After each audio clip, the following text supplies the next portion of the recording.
Hi, everybody. I'm Anastasia, the online instruction specialist at Explain Everything, and I'm super excited to have all of you here for our first fall webinar with our very special guest, Paul Tulloch. And yeah, hi, Paul. Hi, it's so nice to be here. Thanks for asking me to come along. Yeah, we're really excited. But before we get started, I also just wanted to mention that we're not alone. We also have our friend Kuba, known as Cooper, here with us, and he's going to be making sure that all of this goes smoothly. And also, he's going to be keeping his eye on the chat. So if you have any questions that you'd like to ask, you can ask Kuba about the questions about Explain Everything. And also at the end of the webinar, there will be a moment where you can ask Paul a few questions as well if you have something specific you'd like to ask him about. So with that out of the way, yeah, Paul, let's start with you. Tell us a little bit about what you do, because you have so many different, bits of relevant experience when it comes to, ed tech and remote education. So just tell us a little bit about yourself. So I work for Jigsaw 24, which is an Apple authorized education expert in the UK. And my role is I am one of the professional development team. I go into schools and I work with schools who are implementing technology, primarily Macs and iPads, but I work with head teachers, leadership teams, staff, pupils, and I basically make sure that when they have bought iPads or Macs, it's being implemented to have a maximum impact in the classroom to enhance the learning. Just before that, I was a primary school teacher in England for 13 years, and I've taught every year from nursery, which is 3 years old, up to year 6, which is year 11 before they start high school. I kind of, along the way, picked up some ed tech, and I became one of the Apple Distinguished Educators in 2017, and then went on to become one of the Apple Professional Learning Specialists in 2019, which allows me to go and work with schools and train people in how to use Macs and iPad.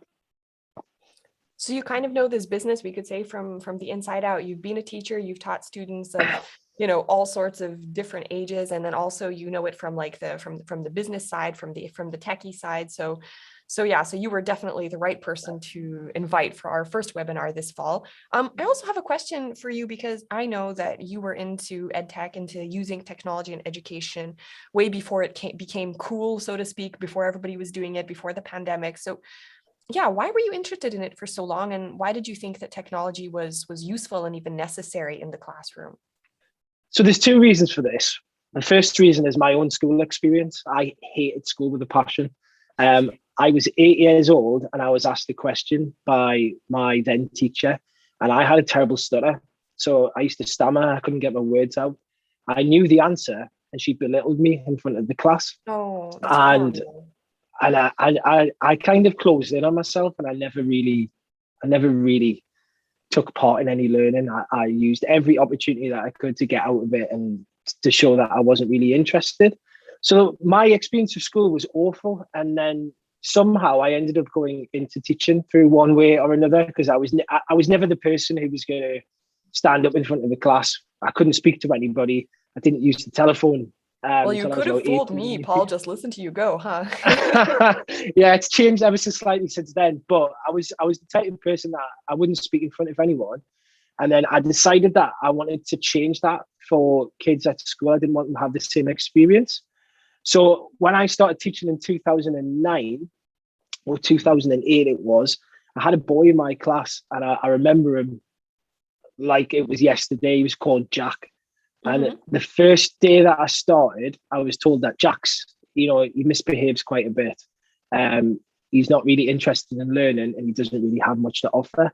And within about 3 weeks, I worked out that it wasn't that Jack was poorly behaved or he wasn't interested. He was really dyslexic. And I worked out that I tried everything that I could to help him. And then he was year 1, so he was a 5-year-old at the time. And then I got round to teach them again in year 4.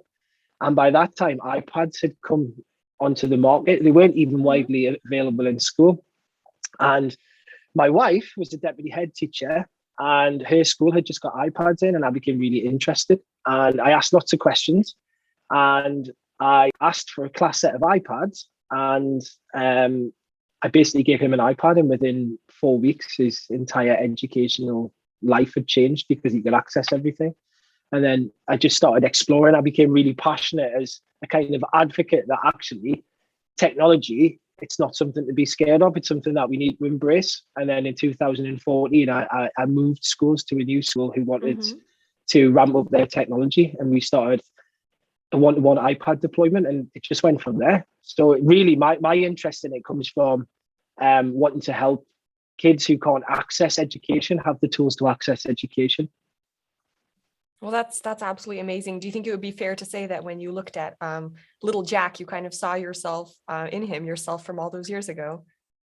Pretty much, because I recognized the telltale signs that he would sit there, and then the second he was asked a question and he didn't really know how to answer it, he would explode, and not particularly poorly, sort of really bad behavior, but he acted in a way that got him to leave the learning. And I recognized all that straight away, and I thought there's got to be some reason behind this. And even if I could just get through one child, then that's my job done. That's an amazing story. And yeah, I actually didn't know about this prior to this conversation. So I was just listening to you, just enraptured. That's fantastic. I love it when, people's past experiences help them not only like better themselves, but also help other people. So that's fantastic. Also, just about that teacher that you mentioned who was, belittling you mentioned just because you had a stutter. It's horrible how negative experiences with early education can just turn people off to learning for their entire lives. And I've heard people say that before. They were like, well, I had a really, mean quote unquote, math teacher when I was 10 and I've never liked math. And I think that sometimes teachers don't realize how much they are influencing these people, that this could go on for years and years, maybe for their entire lives. So yeah, again, props to you. That's fantastic. So yes, let's talk a little bit about how you use education in the classroom now. So I understand that you've been using technology to teach a whole bunch of subjects. So English, math, even PE, which I found super interesting. And we're definitely going to share that with our listeners as well. And you've been kind enough to share a few of your own projects. So we're going to also take a look at those. And maybe let's start with science, because it's one of the projects that you sent us is about a space pod. Could you tell us a little bit about the students that you did that with and why you think that worked so well? So one of the things, I'll go back to another story. So one of the things, when I started in my new school, I had a boy who was in the same position, and I was always told, don't expect much from him. He can't really do much. And he was very dyslexic as well. And he had a little bit of a global delay. But it turns out that actually he was the most amazing scientist I've probably ever seen, because he could explain things in a way which really showed that he understood and he had a really good knowledge of what was happening. Now, the problem for that boy was that he couldn't actually record any of his work in the traditional ways. So when it came to writing up experiments and diagrams and things like that, he often didn't have anything to show because he had poor motor skills. He couldn't really write. And as I said, he was very dyslexic. So at the time, this was going back in 2014 when Explain Everything was the first app that I think I downloaded for our class iPads because I'd heard so much about it. And at the end of a lesson on friction, I think we had some toy cars and we were pushing them down a ramp over different surfaces. And I asked him to explain what was happening, and he explained it really well. He told me he used vocabulary, he used everything that I needed for the explanation, and then I asked him to record it in a video. So he recorded a video, and then he put it into Explain Everything, and he recorded himself talking over the top of that video, and it became his tool, and he became almost like the Explain Everything expert, and he started to use it for everything. But that was my first example of using science. Was just it wasn't planned. I was just listening to him, and I just turned around, grabbed an iPad, and said quickly, there you go, record that. Showed him how Explain Everything works, showed him how he could upload the video and how he could press record and talk over the top, and a few little hand drawings with the pen tool. And that was it for him. And then it became a kind of mainstay of our science lessons, because what we realized that we could do was actually we could bring the practical experiments to life and record it in a much easier way. And this was one of my favorite projects that we did. It was part of the space project for science. And we basically we watched a space pod landing in the ocean, and then we talked about why it landed safely, the design of it, and then I asked the pupils to design a space pod, and we made it out of card, and we gave them certain materials, plastic bags, string. It was a really hands-on, practical activity, and the idea was that we were going to put an egg inside of this space pod, throw it in the air, and see if it would land. Now this one's been recreated with my daughter because unfortunately, when I left school, all of the videos that we'd made, I didn't have access to anymore. Oh But no. essentially, this was the space pod experiment. We just kind of recreated it just to show you what it looks like. Fantastic. Yeah, we're going to show that to our audience in just 1 second. But again, I just love listening to you talk about your experiences because, I mean, coming back to the idea of like the switch from the instructivist to constructivist teaching models, instead of just, giving kids a book and telling them to memorize dates, which really has never come in handy to pretty much anyone ever, unless you're on Who Wants to Be a Millionaire, first off. And second off, it's just not the greatest way to actually have students understand what's going on. And especially for students who are having different difficulties like dyslexia or any other kinds of, learning impediments.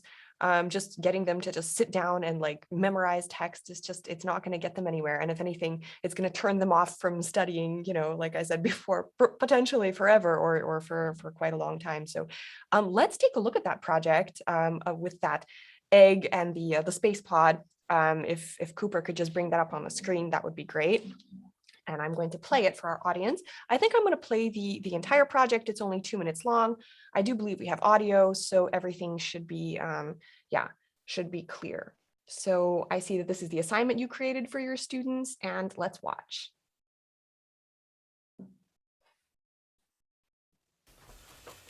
When I was looking at the design for my pod, I realised that they needed sides. But then I realised that triangles were stronger, so I went for the pyramid shape.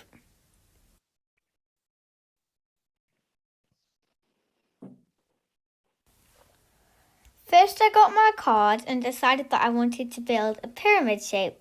So I cut out my base for my pyramid and then with sticky tape stuck it all together. This was a really strong structure because of the folds in the pyramid. This is my first test flight. What I noticed is that it took quite a long time to open.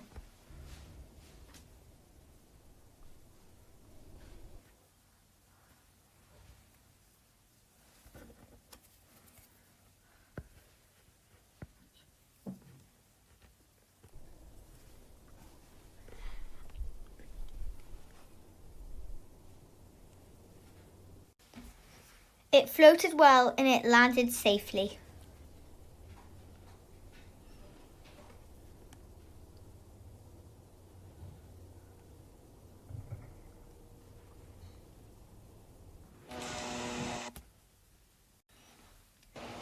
This is test flight number 2. This time I decided to shorten the strings. The air got to it quicker, so it had more time to float. It still landed the same, just in a different place to test flight number 1.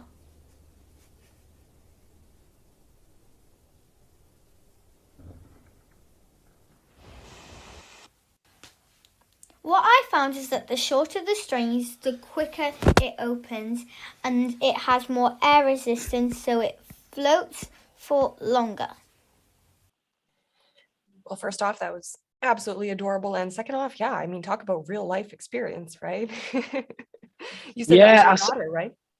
Yeah, so that was my daughter just a few weeks ago. And I guess the real reason why I love using something like Explain Everything is the majority of the learning is still practical. It's still, it's not, she built that, she tested, and then it was what she did with it afterwards. Whereas a lot of science lessons can become, let's do an experiment and then let's spend more time writing it up than we did the actual experiment.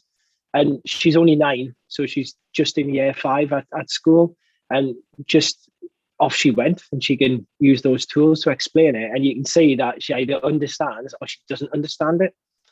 And I think that's the real benefit of using something like Explain Everything, because it just opens up the possibilities that everybody's got access to show what they know. Thank you. Yeah. So since we're on the topic of, we could say, STEM, let's talk a little bit about math, because you've used Explain Everything, and I mean, just in general technology, but Explain Everything to teach math, even like really basic concepts to really small children, as I understand. So maybe tell me a little bit about that. Yeah, so I used to Explain Everything. It started off, I used it as a teacher. It was my whiteboard of choice. It was what I would teach from. And then as I was doing it, I noticed there was ways to kind of introduce it with very small children, so the likes of 3-year-olds, to show their understanding of early number. And what I noticed was you could record the children's thinking while they were doing things. Something as simple as ordering numbers, you could record that, and you could listen to them reason about why they were doing things and putting them in a certain order. And you could record them counting, and it just gave you a snapshot. I took that from that level and I used it right up to year 6, is that when we were working out more complex calculations, such as long multiplication or maths problems, they could record in a traditional handwritten way, but they could speak and explain what they were doing at the same time. And the major benefit for me was that what I could do as a teacher was I could get them to record one problem in year 6, quite a complex problem, as I said, but I could get them to record one problem and explain what they were doing. And I could pick up that misconception. If they were struggling, I could pick up that instantly rather than having to analyze books afterwards.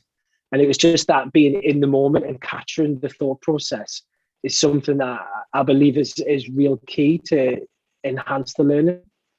You know, we talk a lot about like being able to observe a student's thought process here at Explain Everything. And yeah, I mean, you know, how many teachers have sat down to check homework or a test or whatever, and, you know, seen a completely wrong answer and thought to themselves, how in the world did anyone ever come up with this? And, you know, using a recordable whiteboard like Explain Everything helps you observe exactly that. So you know the exact moment when something went wrong in the thought process, instead of having to just guess, or worse yet, just mark it as wrong and then just like never come back to it again. So let's take a look at some of those, because I believe we have 2 short videos here.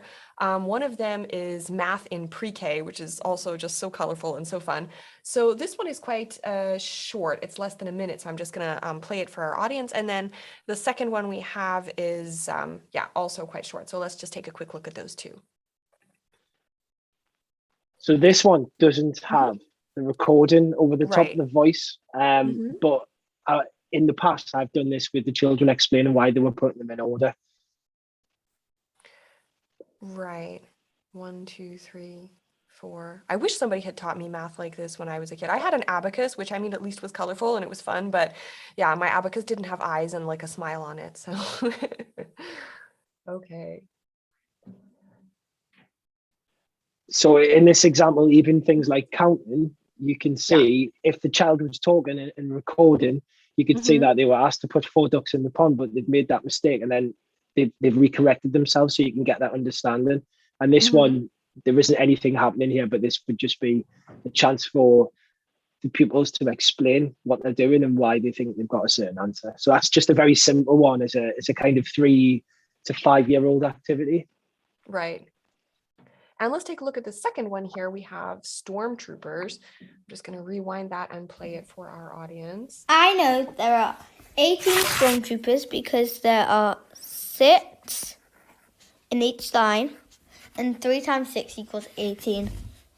There is 2 blue stormtroopers.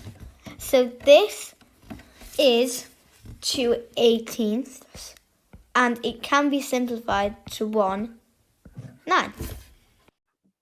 Yes, we had a bit of a technical issue here while this was playing, but I think everyone gets the idea. And once again, I have to say, I wish somebody taught me math using stormtroopers. So yeah, fractions, I see this was. So how old are the children doing, you know, math problems like this one? They can be anywhere from year 3, so anywhere from maybe 7 years up to 11 and further into high school. Now, what's interesting, what I noticed about any misconceptions, you can see there that the 6 isn't formed the way that we would usually form the 6. They start right, a long more of way a around. G than a 6, really. It is, but it's those little things that you pick up when you're able to watch it live rather than just looking back at some work in a book. Mm-hmm. Yeah, exactly. So we've covered science, we've covered, well, I guess more like astronomy, really. We've covered mathematics. Let's move on to biology, because you've also used Explain Everything to teach biology to your students about nature. I believe we have a project here about natural habitats, but again, Paul, I'm going to have to ask you, just tell us about how and why you decided to use Explain Everything to teach your students biology.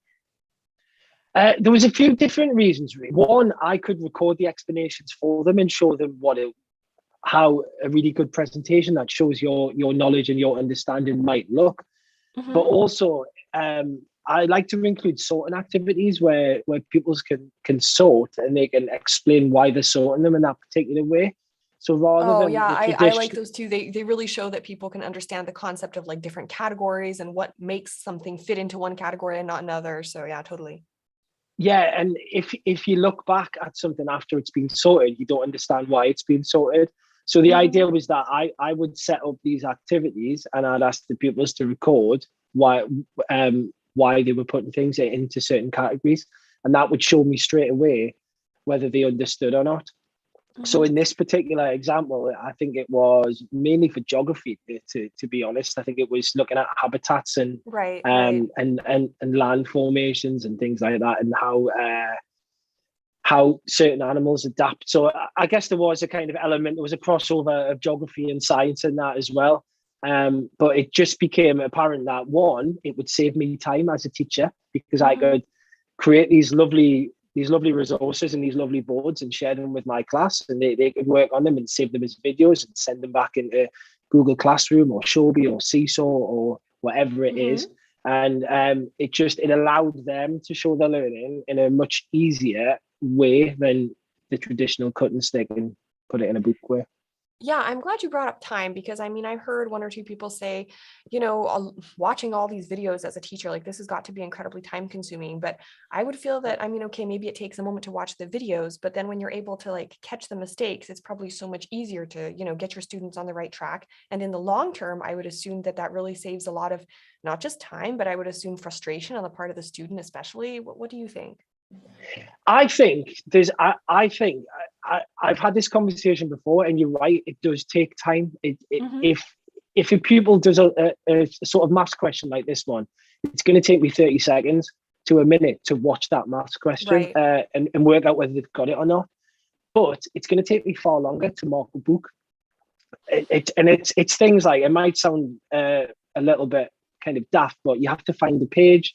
Then if your marking policy at school requires a certain color to mark it right, a certain color to mark it wrong, if you have to write a comment on there as Mm-hmm. well, I can watch that video, get a snapshot of it straight away, and out of 30 children, I might have 5 that have got a little misconception and aren't getting it, and I can see straight away that those 5, I'm going to work with them in a smaller group situation in the Mm-hmm. following lesson.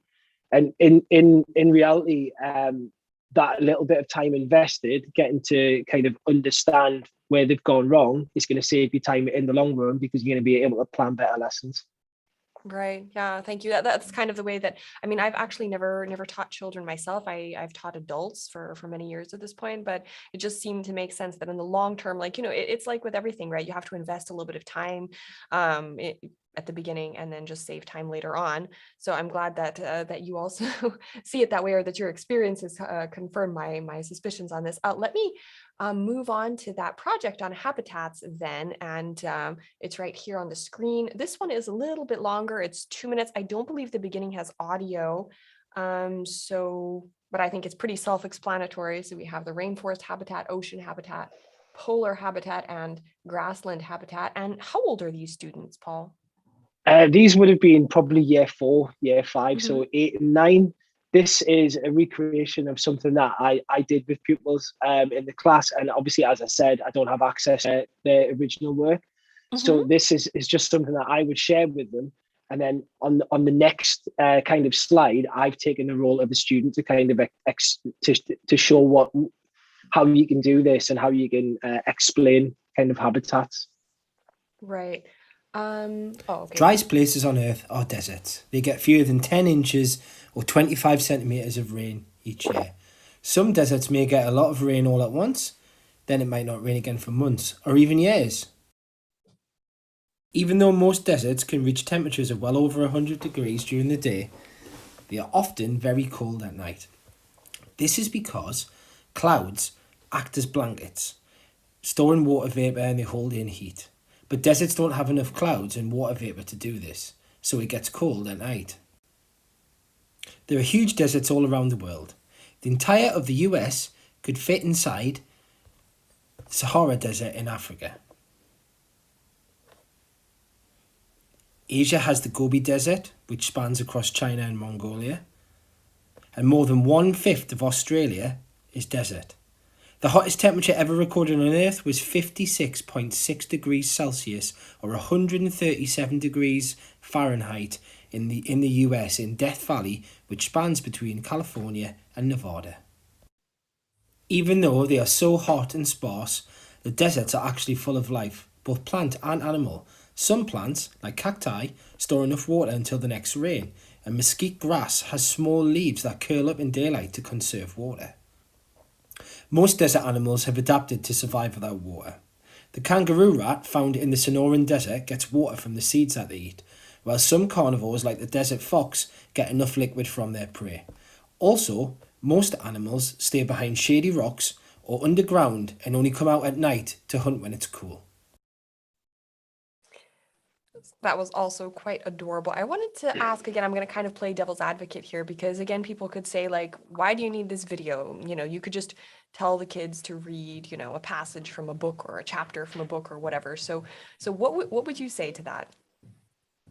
I always remember when I was at university, going back quite a long time now, maybe 20 years, so I'm sure my age there. But I had a lecturer when I was at university, and when we were revising for our finals, for our exams that were going to determine whether we passed or not, he said, rather than just read facts from a card, he used the phrase, "You should teach the cat."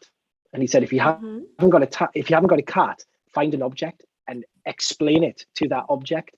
And as you're explaining, he went into all kinds of science. He says, as you're explaining, there's something that happens in your brain where the neurons cross, and it makes it embed in your brain.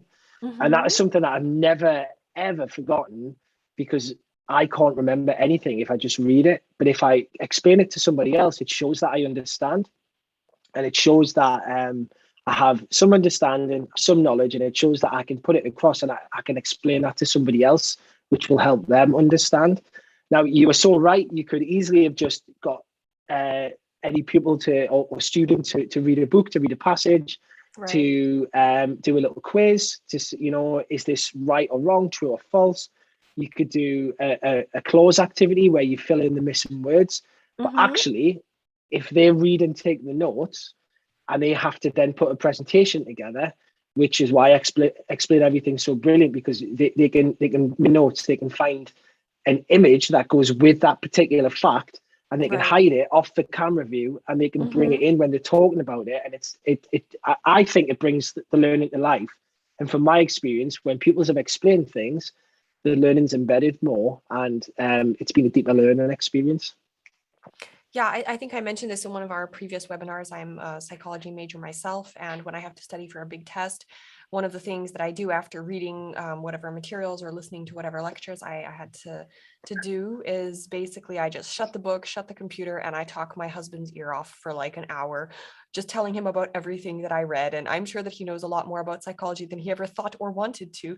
But thanks to that, I've passed all of my tests so far. So yeah, I definitely agree with you. Nothing cements knowledge in your brain like talking to someone else about it, as opposed to just reading and, heaven forbid, memorizing what you read. I think all of us, or probably almost all of us, can confirm from, I don't know, even high school lessons, that the stuff we had to memorize and recite later to get a good grade is the stuff that we don't remember and that we don't even care about these days. And that's not the kind of learning I think that we need, moving forward, not just because of the pandemic, but just in general, in the future of education. So fantastic.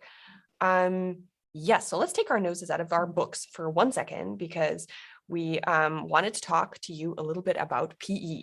PE is not something that a lot of people would associate with remote learning or with tablets, computers, and et cetera.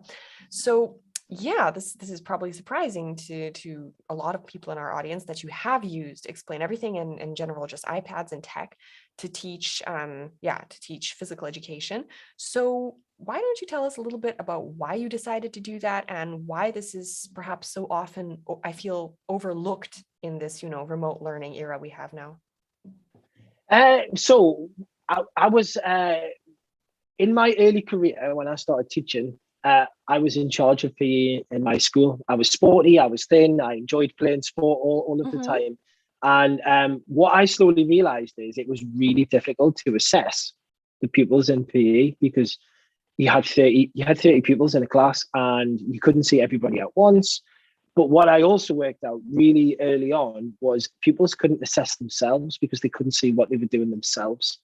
And the idea came that we could work in groups and we could give feedback on each other's performance, whether that be gymnastics, whether it be and whether it be something as simple as you throw a javelin or your starting position when you sprint. And I just have to stress I have no PE background, but obviously I was hugely involved in sport as a youngster, and I always wanted to improve. And I thought, are we giving our pupils the chance to improve? Because if they don't see what they're doing, how do they know what they've got to work on to move further? And actually, when you link it now to what's going on in the world of kind of NFL, the world of the Premier League, for example, everything is analyzed. Professional sports, like it's not just that people get out on the field and do whatever they want. It's like they probably do an enormous amount of analysis on the way that they, I don't know, hold their leg or their arm or whatever it is. And even if you watch the highlights of, say, a football match after the game, they put the match on a big screen and they're drawing and they're using arrows and they're pulling players out of position and they're looking at where they should be tactically. And actually, isn't that not what Explain Everything does? And so I started to use this years ago, possibly 2015, when we were trying to embed our iPads, and I used it because it helped me with my subject and it helped me monitor my subject. And what I slowly realized is people enjoyed watching themselves and analyzing themselves and seeing where they could improve. And by using these in certain lessons, by using Explain Everything on the iPad in certain lessons, there was a marked improvement over a short period of time. And what it also allowed me to do is, I'm sure if there's any primary school teachers who are on this webinar now, you will know that some children get changed really slowly and some people get changed really quickly. So what I could do is I could create an Explain Everything board and I could share it to their iPads. And when they got changed, they could look at what they were going to do in that lesson already, whether it be a YouTube video that has some kind of explanation or some photographs in there, or my voice explaining something. So they were prepared so that it wasn't wasted learning time when we got ready and we went into the hall or we went onto the school field. And just from there, it kind of grew organically as we took our iPads out nearly every lesson, and they were used really well and really often as well. And it was one of those things that allowed me to assess, but it allowed the pupils to engage a little bit more with their own performance. Yeah, we talk a lot about, pre-training videos and like the flipped classroom, kind of how, being able to take a look at the material before the lesson just helps people, helps the lessons be more effective and helps people be more prepared for whatever it is, whether it be, I don't know, some sort of, scientific concept or something connected even with sports, as you mentioned. And yeah, definitely all of the pros, they're sitting there analyzing every little thing that they do. And so if we want to make sure that we're doing something properly and we never look as good as we think we do when we're doing it, like I started doing yoga recently, and recently our instructor took a picture of us. I saw myself on that picture and I was like, please don't post that anywhere. I really need to work on this. And I think that, I maybe never would have thought of this myself, but that's a fantastic way of using Explain Everything. And speaking of yoga, I believe that the video that you sent us is about using yoga for, using Explain Everything for PE, specifically when it comes to teaching yoga. So if we could just get this up on the screen real quick. So this is my daughter again, but I use this in gymnastics and in yoga lessons. But this is my daughter again, just showing how she can analyze her performance. Sure, sure. Is there any audio in this one? I can't remember There right is, now. there There is, is. yeah. Okay, so I'm just gonna play it and we can all learn a thing or two about yoga together.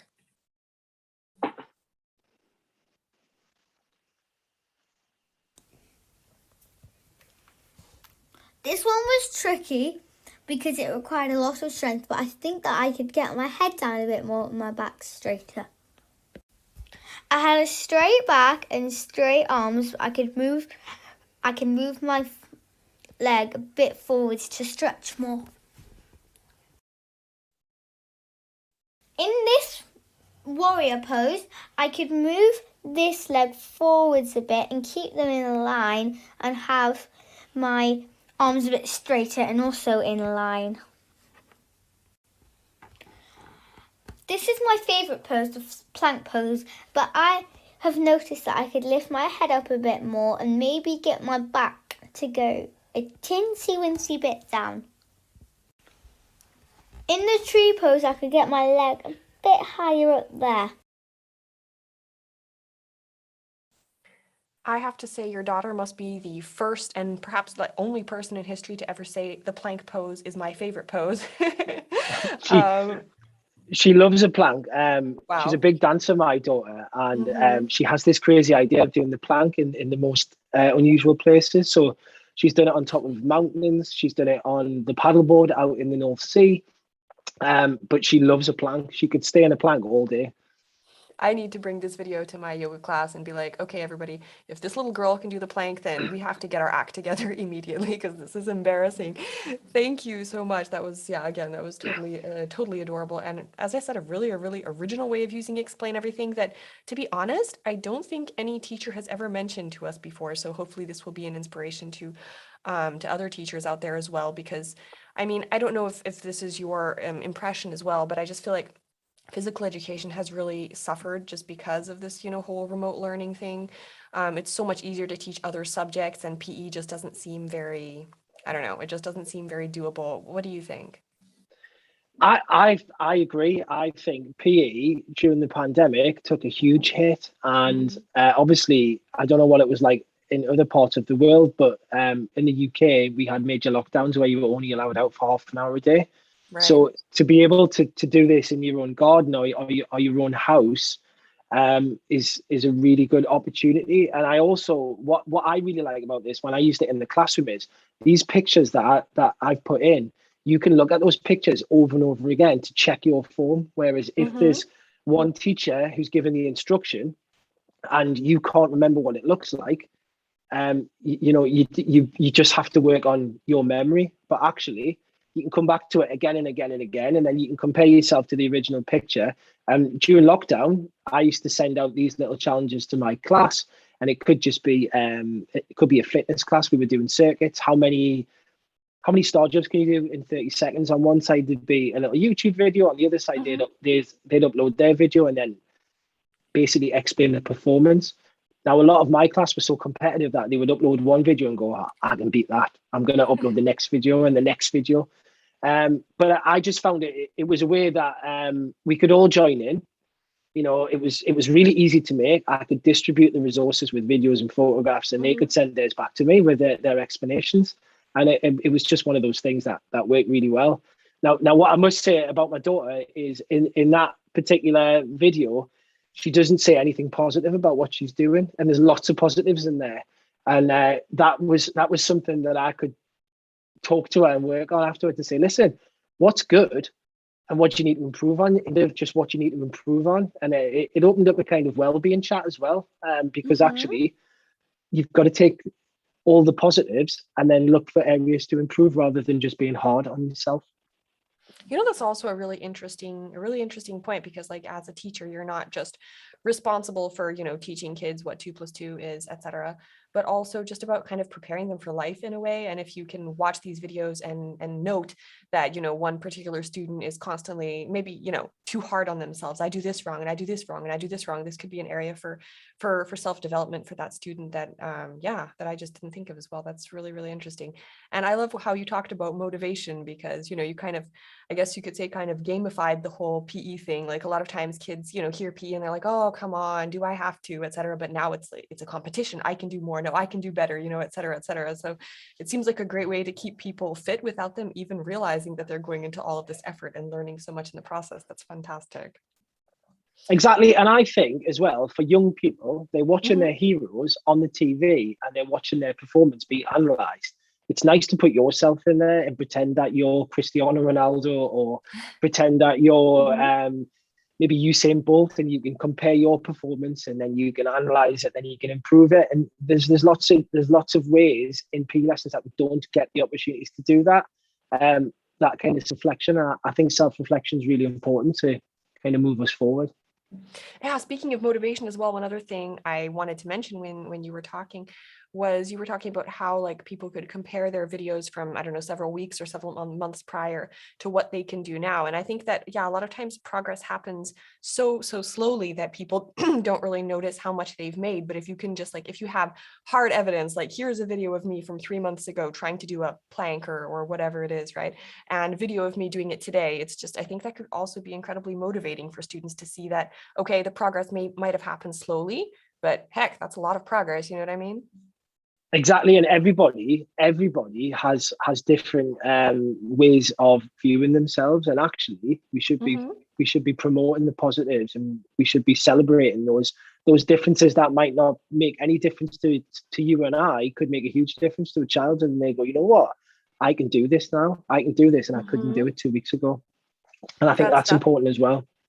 That's amazing. Getting back to the teacher that you mentioned, I'm going to kind of harp on her or him, I'm not sure, that was, that you said was kind of giving you a hard time because of your problems when you were in school. This is like the complete opposite of that, if you think about that. And it's just such a wonderful thing, that you could use students' own work to encourage them to put in more and more effort and, and just develop themselves that way and develop that kind of intrinsic motivation that really will take them through life. You know what I mean? So yeah, that's fantastic.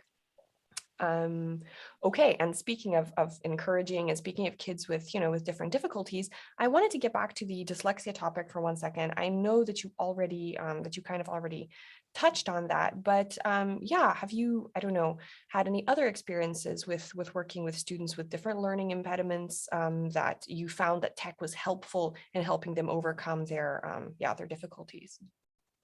Yes, lots of different ways of using technology to kind of help them access learning. And I guess that's what it comes down to is if you can't access the learning, then you're not going to improve and you're never going to move forward. Right. I think the beauty about technology, particularly these days, is the advances in the past 4 or 5 years are that now a lot of our devices that we have in our pockets, that we have in our schools, that we have in our homes, there's so many accessibility features in there that make learning and opportunities accessible for all. And I think going back to the day when I was at school and I felt like I didn't have access to learning because I couldn't answer the questions. Now, technology allows everybody, whether you have speech impediments, whether you struggle with dyslexia and you need something read to you, whether you need to have a completely different color filter over the top of something. The technology allows it to adapt to everybody, so everybody has equity. And I think that's important because the only way you're going to learn is if you learn in your own way, in your own style. And just to go back to what you said earlier about learning facts by rote, so you just learn a fact and then you'd use it in a text. I think being able to access it and then process that in your own way, technology plays a huge role in that. And I can think back on all the years that I taught, there are so many children that wouldn't have been able to access the traditional way of teaching without maybe using something like Explain Everything or having an iPad with the settings tweaked to exactly what they needed. And I think it's hugely important. And I did a webinar earlier about accessibility, and there's a phrase that my friend, he's called Sam Keys, he used once. He said, a fearful learner is not a learner, because if you're scared about what's coming, you instantly not paying attention and you can't absorb what's going to happen.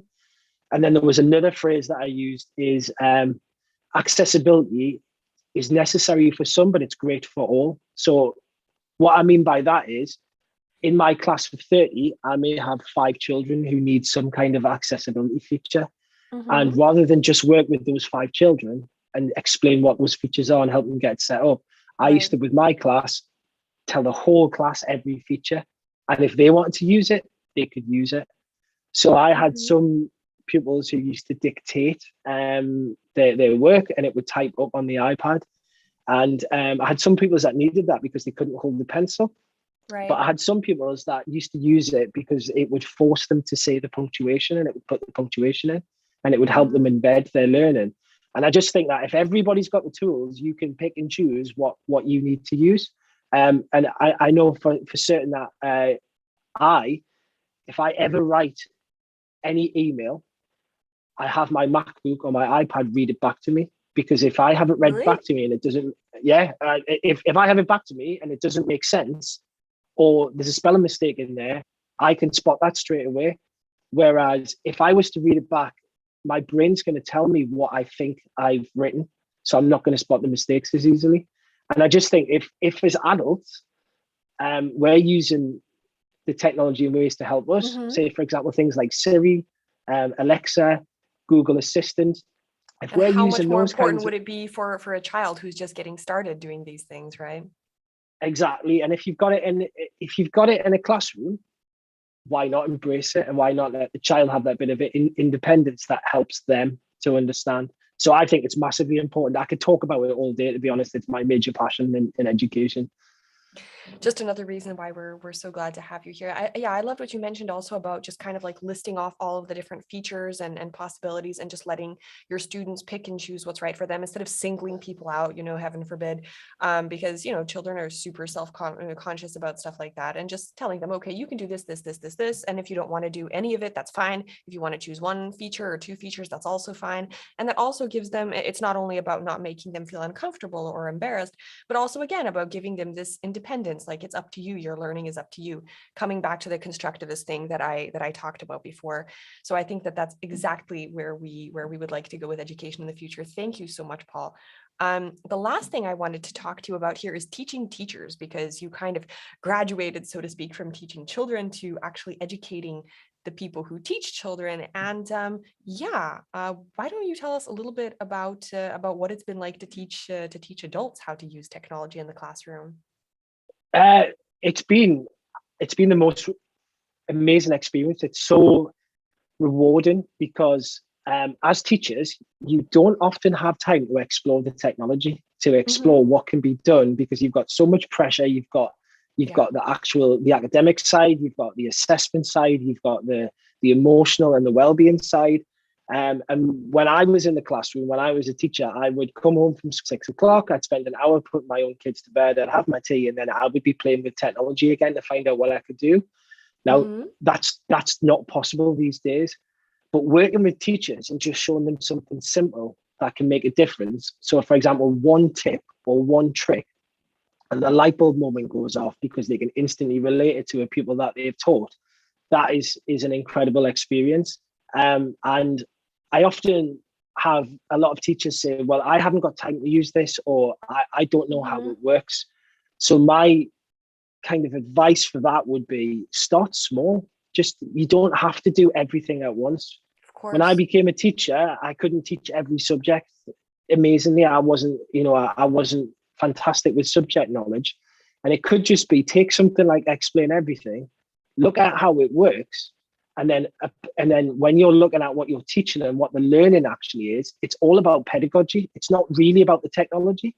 It's about what are you trying to teach? How can I teach it? And then what can the technology bring to enhance that learning experience? And if you look at something like Explain Everything, I guess that's where all of my uses come from. I understood what it could do. I could input video, I could draw, I could record, I could, use a lightsaber to point at things and explain. And because I worked out what all those tools could do, I could apply it in a huge amount of learning and a huge array of learning and across the curriculum. And I guess my advice would be, don't be frightened of it. Technology is here. It's not going away. It's embedded in our lives. It's in our pockets pretty much 90% of the day. And actually start small, try one thing out and see how far you can push that, see what impact it has, and then build up slowly, because a cheesy phrase, Rome wasn't built in a day. You just can't go to putting an iPad in a teacher's Hey, hand it's and it's cheesy, going but to it's true. And also cheese is fantastic. So cheese is fantastic, but I often use the analogy that actually the iPad's isn't what's going to enhance the learning. It's the teacher that knows how to use the iPad. So you put an iPad in an average teacher's hand, it's an average teacher with an iPad. If you put an iPad in a great teacher's hand and they have an idea of how it works, that learning experience is gonna be so much richer. Yeah, I actually prepared a short little video to kind of basically show our users. One of the things that we do here at Explain Everything is we try to make the transition for people as smooth as possible. We know that, a lot of people kind of just started using technology full time or most of the time in the classroom just recently. And so actually we recently implemented a Google Classroom button in our app as well to make, basically sharing assignments from Explain Everything to Google Classroom that much easier. I understand that you use Google Classroom also when you're teaching your teachers, or did I misunderstand? I use a variety of platforms. It all depends on whatever the school views that I'm working with. I do use Google Classroom. I do use Showbie. I do use Microsoft Teams. But the integration with Google Classroom and using Explain Everything, particularly online, is so easy. It's literally it's now got its own button. It's incredible. There's not a huge amount of steps to go through. It seems to just work, and it's like magic. That was the idea, and I think that that's one of the reasons why we like talking to teachers, to real educators just like yourself, is because like we see the tech side of it, right? We don't see a lot of times how it looks from the much more, I don't know, day to day, mundane, sometimes practical side of the teachers who are just overrun with a million different things to do. We do try to make things easier, and that's why, again, like we always talk about how teachers have contributed so much to what Explain Everything is today, because it is teacher feedback that kind of basically pushes us to make a whole bunch of different changes. And with that said, I just wanted to show our audience real quick what this actually, what this button looks like in Explain Everything. So I have a super short screencast right here, 25 seconds. So we can there's no audio here, but just to show everybody how easy it is to use Explain Everything and Google Classroom together. So hopefully, if Google Classroom is something that you use in your institution, this will make your life that much easier. I guess what I really like about it is, if you don't mind me saying, is sure. If you make a worksheet or you make a resource, a physical resource, you then have to photocopy it and prepare it and then hand it out. This eliminates the need. So once you've made it, there's not an extra task there. Once you've made it, it's just a case of let's hit this button, put it in this class, and here's the assignment, and bang, it's a real time saver. And as teachers, that's the one thing that we all need, is to save time. And if you save time, you've got more time for teaching and learning. Exactly. We actually recently we don't have much time to talk about this, but it just made me think about how our co-founder Bart actually recently did an interview with an American doctor who uses Explain Everything to help patients understand their diagnoses. And what he likes to do is also send them videos explaining exactly what the issue is, so that like you said, like they can kind of watch that video on their own time, and then when they come into the doctor's office, they already know what they're dealing with. They can ask, they're not like all panicked and kind of flustered and whatever, but they can actually ask really, sensible questions that they've thought out. They sometimes show up with like lists. I mean, just imagine how much more fruitful an appointment with your doctor is when you actually know what you're talking about, as opposed to just, being suddenly hit with some news of whatever kind, and then just having to quickly figure out what you want to know. It's just, it's just such a better use of everyone's time, I guess. So yeah. Gosh, Paul, this is we're running on an hour at this point. I don't know if there's anything that you'd like to add, or maybe Cooper has some interesting questions from our audience. No, it looks like he's handled it. Okay. All right. So if there's anything you'd like to add, Paul, then go ahead. I would just say experiment with Explain Everything, explore it, have a look at the features, see what you can do with it, and then implement one thing into the classroom and try it. You'll be surprised at the results, and you'll be surprised at how intuitive it is, how easy it is, and actually the impact that it does have. it's one of my favorite apps. And I would just say, yeah, just explore with it and try it. Yes, thank you so much, Paul. Really, this has been an educational experience, I think, for everyone, young and old alike. And we hope to have you back sometime in the future. And thank you to everyone who joined us here today. And yeah, we will see you in the next one. Bye. Thanks, Paul.